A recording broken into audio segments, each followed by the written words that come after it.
میرا رونا میرا ہنسنا الہی تیری خاطر ہو۔ ہمارے ہاں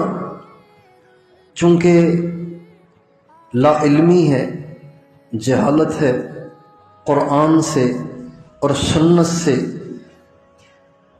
بے خبری ہے، نا آشنائی ہے، اس لیے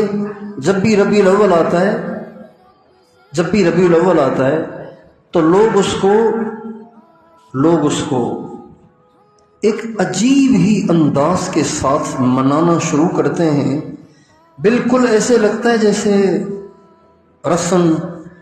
اور ایک رواج اور ایک دنیا دارانہ انداز بالکل ایسی شکل بن جاتی ہے جیسے ہندوؤں کے تہوار ہوتے ہیں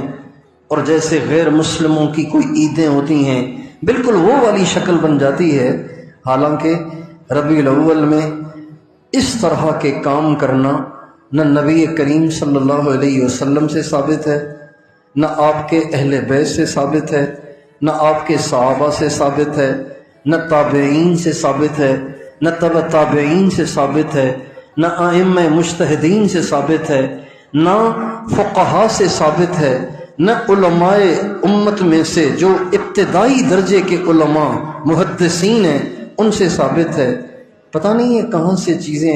لوگوں نے چلا دیں کہ جی یہ کر لو، یہ کر لو، یہ کر لو، یہ کر لو، محفلیں جماتے ہیں، اس میں شعر و شاعریاں کرتے ہیں اور اس میں ناچتے ہیں اور اس میں گاتے ہیں اور اس میں دف بجاتے ہیں اور لائٹنگ ہوتی ہے، بلب جلائے جاتے ہیں اور گھر گھر پہ جھنڈے گاڑے جاتے ہیں، بچوں کے ہاتھوں میں جھنڈیاں پکڑائی جاتی ہیں،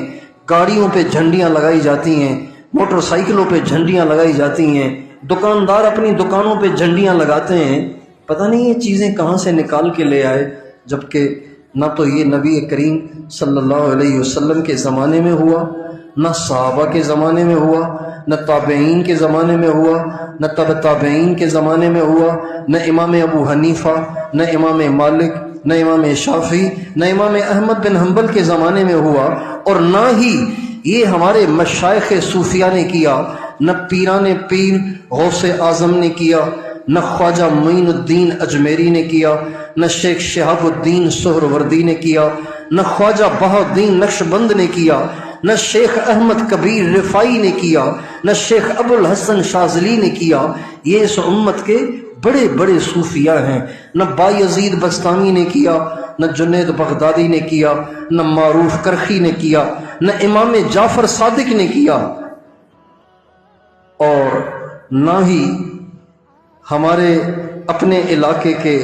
جو صدیوں پہلے گزرنے والے مشائخ ہیں جیسے غوث بہاء الدین زکریا ملتانی نے کیا، نہ لاہور کے حضرت علی حجویری نے کیا، نہ ہمارے حالہ کے مخدوم سرور نور رحمۃ اللہ علیہ نے کیا، نہ سیون کے حضرت لال شہباز قلندر نے کیا، نہ ہی بٹشاہ کے حضرت شاہ عبد اللطیف بھٹائی نے کیا۔ پتہ نہیں یہ چیزیں نئی نئی کہاں سے نکال کے لے آئے اور اس کو دین سمجھ لیا، اس کو دین بنا لیا۔